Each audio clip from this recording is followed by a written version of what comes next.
So we've talked a lot about what Anna brings to the court, especially with her facilitating capabilities. We saw that today. How can that change what you guys do with her on the court moving forward? Well, you know, at the beginning of the season, it was hard because she wasn't part of our team. Like, she was out on the floor, but she wasn't really here.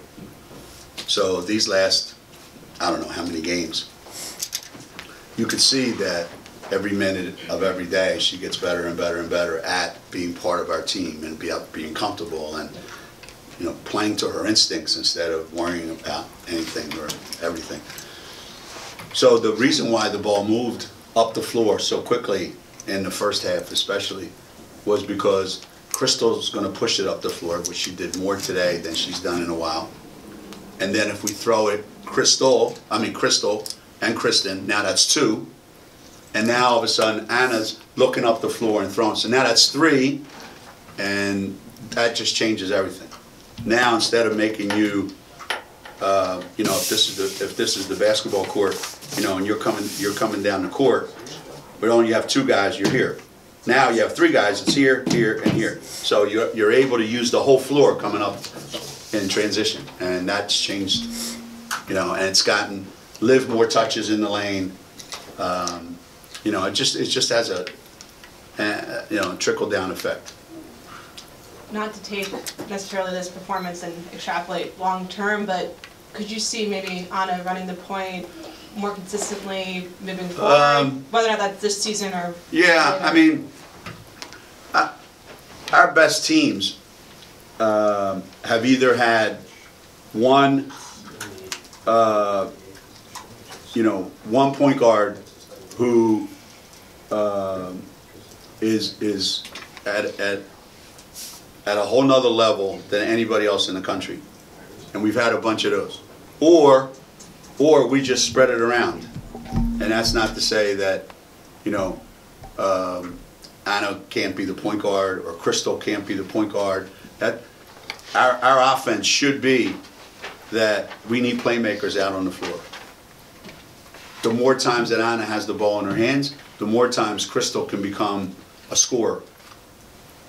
The more times that she doesn't have to handle the ball, the less pressure to have to make plays.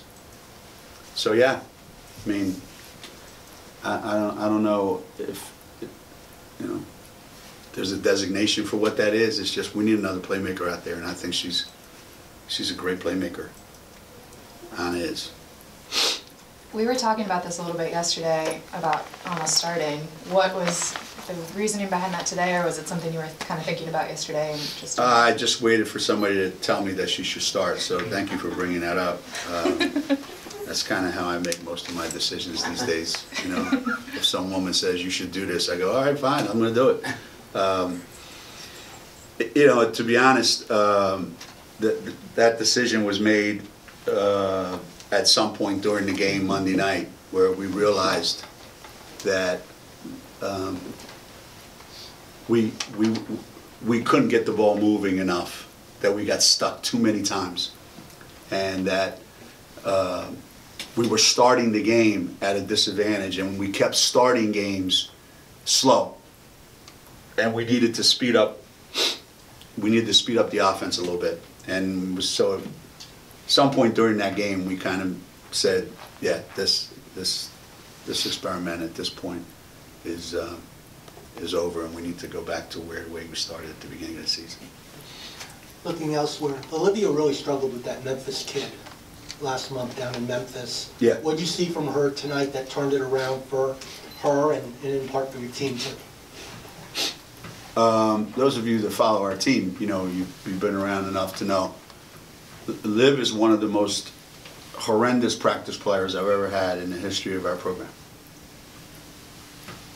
Why is that? I don't know. She just is. And the main reason for that is the minute in practice something doesn't go her way, she shuts down because she gets mad at herself, she gets frustrated. Okay, so the game was Monday night, right? We had off Tuesday, today's Friday. Wednesday, Thursday, and today's shoot-around were the 3 best days Liv has ever had at Connecticut at practice. And that's why it showed tonight in the game. Carol, I don't know where you are in Cyberland. You're probably watching this, or you're still down at the studio, wherever you are. But I remember Carol Walters one day when I said, you know, eventually you play in games the way you do your practice routine every single day. And then she had like 30 one time, and she practiced horrible the whole week. And she actually said something to me like, guess I proved you wrong. Wow. You don't want to know what happened to Carrie after that. Confidence-wise. So big guys, the moral of the story is, big guys think they don't have to practice great in order to play great. And that's not true, as Liv found out. Confidence-wise, just for Kristen to get off to that strong start, 16 points. Given what's ahead, and kind of, I know it doesn't always translate, but she had been struggling.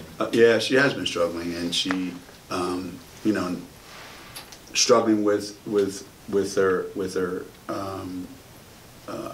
health issues last week before the not practicing at all before the Oregon game. So that was a problem. Feeling like the ball is not going in the basket ever again, that was a problem. And you know, we talked a little bit today about, listen, it's not a coincidence if you look at your games that the games where you are most engaged defensively, where you work really, really hard on the defensive end, and you run the floor, are your best offensive games as well. That those two things carry over. When you're sluggish, and when you're jogging, and when you're not engaged, the ball ain't going in the basket. And when you are, the ball's going in. Kids don't understand that. If I play better defense, if I work harder, if I'm more engaged, the ball's going to go in. The ball went in. You could see it. She couldn't wait to shoot it. When Crystal and Kristen and Megan are making plays and making shots on the perimeter, that's the only chance we have to win games against a lot of the teams that are bigger than us. Then if you add Liv into the middle, that's what we envision going into the season. We have 3 guys on the perimeter that are going to make a lot of shots, and we got a kid in the middle that can get us an easy bucket. Then we don't have to work so hard every possession. And tonight, it all kind of came together. Against a really good Memphis team that has played really, really well in every game that they've played. They started the season in the conference 0-5, and since then, they've been one of the tougher teams in the league to play against. Those kids are big, and they're good at getting them the ball. And that kid, number 2, she's a freshman. Jesus, Mary and Joseph. That kid walks around like she's half asleep and just buries threes from everywhere. That one she made at the end of the half, there was 2 guys on her. She's good, man. She's really, really good. She's as good a shooter as I've seen in a long time, man. She's good. I like how she plays. So Geno, obviously Monday night is another huge test for you guys. How do you get this to translate over to that? I don't know. That's probably not possible. Pat, I mean, to be honest with you, that's not possible because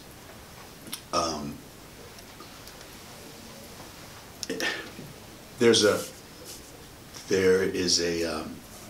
process that most teams in America, it's not possible here at Connecticut because we're Connecticut, but in most places in America, here's what happens.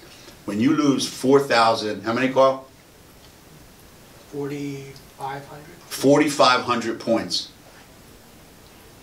4,500 points. Think about what I just said. When they graduate, and now you're asking a couple players to go, listen, just do what those guys did last year, that have never done that in their life at Connecticut. And then you think that transition is going to be easy. And in the biggest games, when the shots don't go in early, what do you think they're thinking? They're probably thinking, I wish Feast and Lou were back. But they're not. I got to make, and it gets, because they've never been there, they've never done that. That takes, you know. How bad were we with Rebecca Lobo's freshman and sophomore year? Jen Rosati and Jamel's freshman and sophomore years. This stuff takes time, man. And in most other places, they realize that. Here, we just don't have the luxury of doing that. So what does Monday mean? Monday could mean another ass kicking. Could. On the road, #1 team in the country. They're big, they're fast, they're athletic, they're tough. There's a reason they're #1. So yeah, Monday could be another ass whooping like the one we got the other night. Or it could not. Either way though, that Oregon game made us, I think, see some things, and we got a little better. We got a little better since the Auburn game. I don't know whether that's going to translate into Monday night, but whatever happens Monday night, when we get back, before we play at South Florida, we're going to be a better team. That's just the way this is going to go the rest of the season. But one of these days, all these guys are going to make huge shots and big plays in a huge game and big moments. And then everything will be right with the world in UConn world.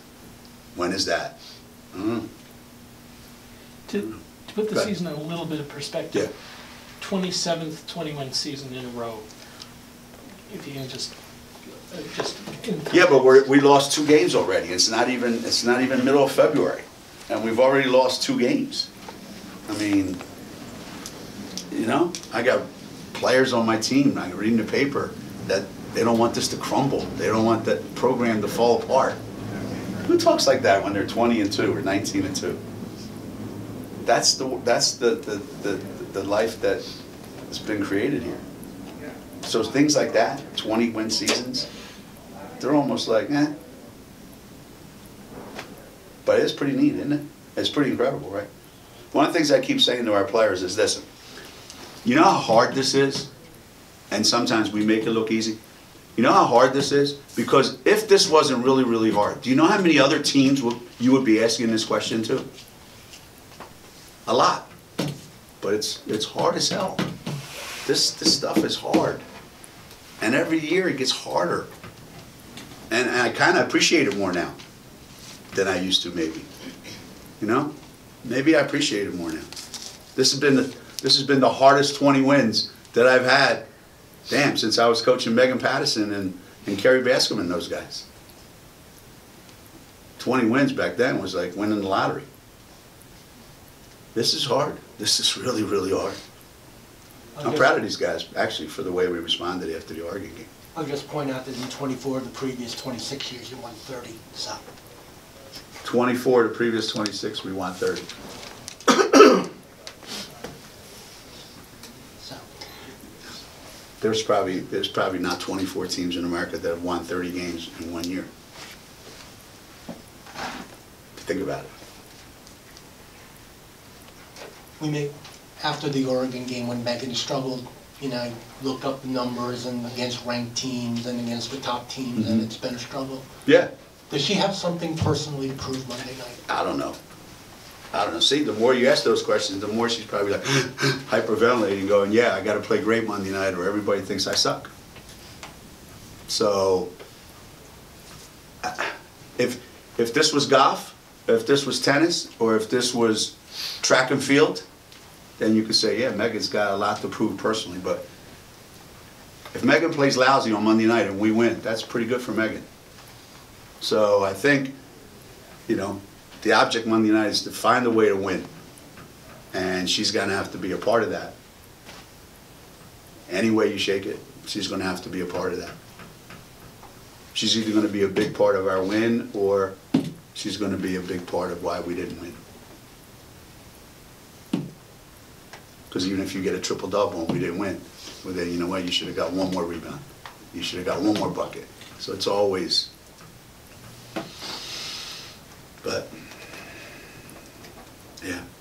What can I tell you? Anything else? They expected a big crowd Monday night. I don't know the exact number. How many? 18,000? How many does that place hold? 18. Have we ever played there when it's not been sold out? Yeah. Oh, maybe when you did Kalena's homecoming the first time. No. I But in mean, the last couple, since they've no. gotten really, really good. No. No? I'll tell you what, if you haven't been down there, that place is loud as hell. That place is loud. Those fans are into it, man. It is loud. It is loud.